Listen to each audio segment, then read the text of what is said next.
अगर आप भी चाहते हैं कि PY फिल्म्स का ऑडियो वीडियो आप तक जल्द पहुंचे तो लाल बटन दबाकर हमारे चैनल को सब्सक्राइब करें और साथ में बेल आइकन जरूर दबाएं।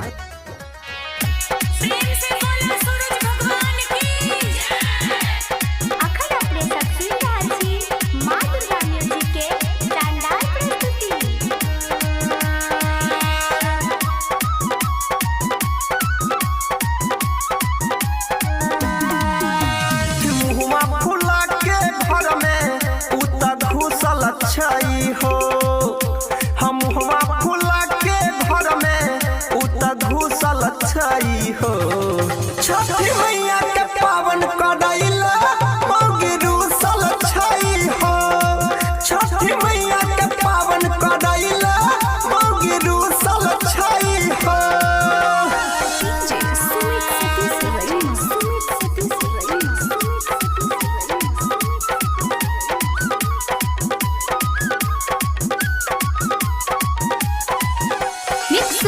डीजे प्रवीण करियोत बाजार। अभी आप सुन रहे हैं करियोत बाजार से PY फिल्म्स की शानदार प्रस्तुति। केला के घोरला बकोहै छै हमरा जाई के उता बाजार हो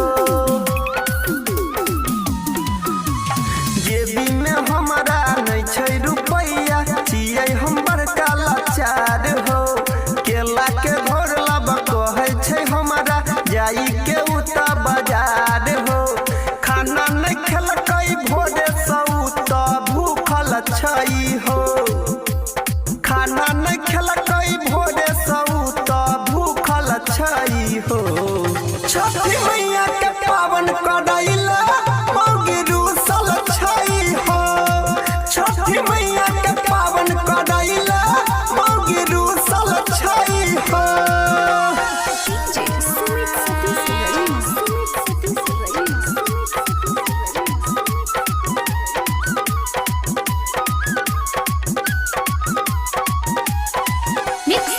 डीजे प्रवीण करियोत बाजार।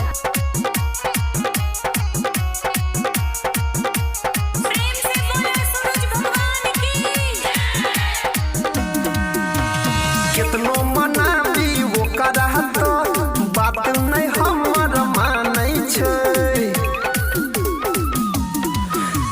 झगड़ा लड़ाई करै छै हमरा चारि चारि हाथ फानै छै कितनो मनाबी वो करह तो बात नहीं हमर मानै छै घर के काम काज छोड़ के पलंग पर सुतल छै हो हे हो घर के काम काज छोड़ के पलंग पर सुतल छै हो छठी मैया के पावन करैला मौगी रूसल छै हो छठी मैया के पावन करैला मौगी रूसल छै हो।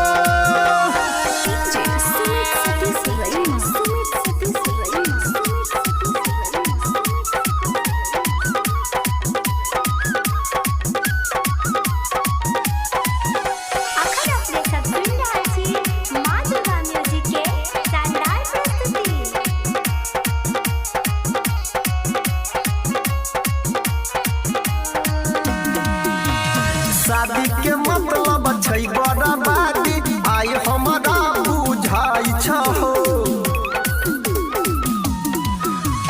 कोई के शादी भैया हो भैया पर बिन बर पतताई छहो शादी के मतलब छै बर्बादी आइ हमरा बुझाइ छहो राइटर सनी संगे अनिल भक्ति में जुटल छै हो गायक अनिल संगे सनी भक्ति में जुटल छै हो छठी मैया के पावन करैला मौगी रूसल छै हो छठी मैया के पावन करैला मौगी रूसल छै हो।